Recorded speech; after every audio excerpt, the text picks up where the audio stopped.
God knows the reasons why I went to the APC in the first place. I spent almost a year there, and I left after 1 year, having come across what I came across there. And I was moved by my passion and my conviction for this country, for righteousness and for truth. And I did the right and proper thing to retrace my steps, to go back to the family I came from, simply because it was clear to me that APC were not fit to handle power in this country. You talk about charges, you talk about cases. Nothing has been dropped, no charges have been dropped, and I'll prefer they're not dropped because we're almost at the end of that case. It's been going on for 5 years. Nobody has discussed it. We were in court last week, and we'll be in court again soon, and I'm glad to be there. This has nothing to do with that, and I will kill that lie here and today. Secondly, you spoke about position or no position, member or no member. I joined the APC in February. I declared for the APC before the party was even registered. That was last year sometime, before the party was even registered. And people said, why would you declare for a party that hadn't been registered? I said, well, it's an act of faith. Let's see what happens. And I was proved right.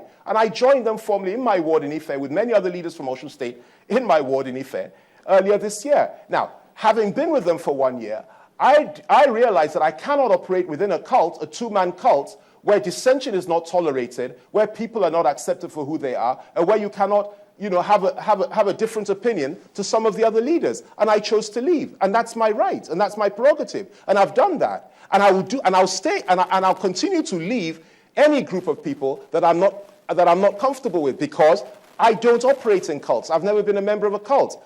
I am a politician, and I'm a leader, and I'm moved by my convictions. You see, let me put it to you in slightly more graphic terms.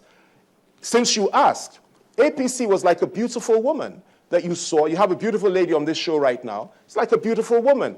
And you look at her, you feel attracted to her. You say, well, that's a beautiful woman. Let me get close to her. It provides an alternative. You get close to the woman. You touch her hair. She smiles at you. You see her teeth, and suddenly you smell her breath, and the breath is absolutely awful, and it almost causes you to faint. You look at her hands, you find that she has long talons, you find she's got blood on her hands, you find that she has questions to answer, and you say, goodness me, this is not what I banked on. I only looked at it from the outside. I've been on the inside.